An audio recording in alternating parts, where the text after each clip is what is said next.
موعد مباراة الأهلي وفيوتشر في نهائي كاس السوبر المصري.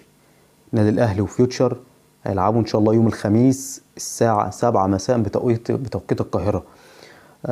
نتمنى طبعا التوفيق للنادي الأهلي إن شاء الله في مباراة فيوتشر، ويكسب إن شاء الله السوبر عشان تبقى أول بطولة للنادي الأهلي في الموسم ده.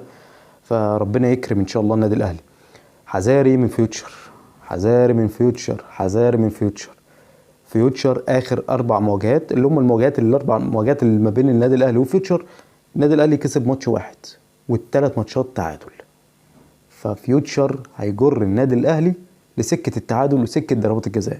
هيحاول طبعا فيوتشر ان هو يستغل ارهاق لعيبه النادي الاهلي، ويحاول يستغل ان هو يخطف فيك جون او يجرك لضربات الجزاء عشان جنش طبعا، وان هو بيجيد ضربات الجزاء.